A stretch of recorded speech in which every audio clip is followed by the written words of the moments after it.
دھوبی کا کتا، نہ گھر کا نہ گھاٹ کا۔ السلام علیکم ناظرین، ڈرامہ سیریل میری میں آپ دیکھیں گے کہ حبیب اور فراز کے دن برے آنے والے ہیں۔ جیسا کہ جمشید کو بولا سمجھتے تھے، سب پاگل سمجھتے تھے، بھابی سمینا اسی جمشید سے بات کر رہی ہوتی ہے، آپ آئیں اور اس کاروبار کو سنبھالیں، میرا ساتھ دیں۔ سب کچھ تو ٹھیک ہے، اس کے باوجود کمپنی کو نقصان ہو رہا ہے۔ اس کمپنی کے آپ شیئر ہولڈر بھی ہیں۔ جمشید کے آتے ہی 3 بندوں کی چھٹی ہو جائے گی۔ خاور حبیب اور فراز، جو کہ حبیب اپنی ماں جیسی بھابی کو دھوکہ دے رہا ہوتا ہے، جمشید کہے گا کہ آپ کا جو خاور مینیجر ہے نا، ان تینوں نے مل کر اس کمپنی کو نقصان پہنچایا ہے۔ سمینا سوچتی ہے کہ ان تینوں سے تو بہتر ہے میں خود نظام سنبھالوں۔ فراز اور حبیب کو کاروبار کے لین دین کے معاملے سے دور رکھے گی، اس کی کوشش ہوگی کمپنی کے حالات بہتر ہوں۔ اور دوسری طرف حبیب رحیلہ کے اوپر آج بھی یقین کر رہا ہے۔ عائشہ اسے سمجھاتی ہے کہ رحیلہ اچھی عورت نہیں ہے، یہ جادوگرنی ہے۔ پچھلے دنوں میں آپ نے دیکھا سائقہ آپا کے ساتھ کیا اس نے۔ ان حبیب کے اوپر تو رحیلہ کا بھوت سوار ہے۔ ان جیسے مردوں کا حال کچھ یوں ہوتا ہے۔ معذرت کے ساتھ،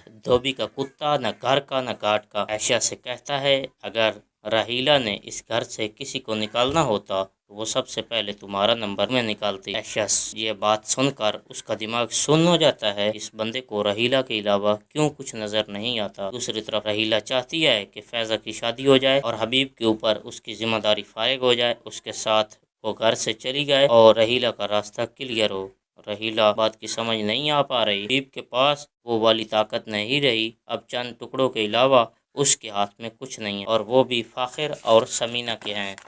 رحیلہ جیسا جانور گھر میں ہونا جیسا کہ بندر کے ہاتھ میں ماچس، اور وہ بھی جنگل میں، لیکن یہ ماچس کب تک رہے گی؟ اب سب کچھ سامنے آنے والا ہے۔ دوسری طرف فاخر کی ماں فاخر کے کان کھینچے گی کہ چاچو کی خصلت پر جانے لگی ہو تم۔ بیٹا فاخر، اپنی بیوی اور بیٹی کی ہوتے ہوئے تم باہر منہ مارتے ہو۔ ماں کی اتنی بات کرنے پر فاخر شرمندہ ہوتا ہے، بیوی اور اپنی بیٹی کو ٹائم دینا شروع کر دیتا ہے۔ آنے والی اقتباس میں آپ دیکھیں گے کہ فاخر اپنی بیٹی کے ساتھ محبت سے پیش آئے گا اور اپنی بیوی کو بھی ٹائم دے گا۔ اور رحیلہ جیسی بری عورت کا کیا انجام ہونے والا ہے، آپ کمنٹ سیکشن میں بتائیں، اور میرے بس میں تو ہو آپ جانتے ہیں میں اس کے ساتھ کیا کرنے والا ہوں۔ کمنٹ سیکشن میں ضرور بتائیں اور چینل کو سبسکرائب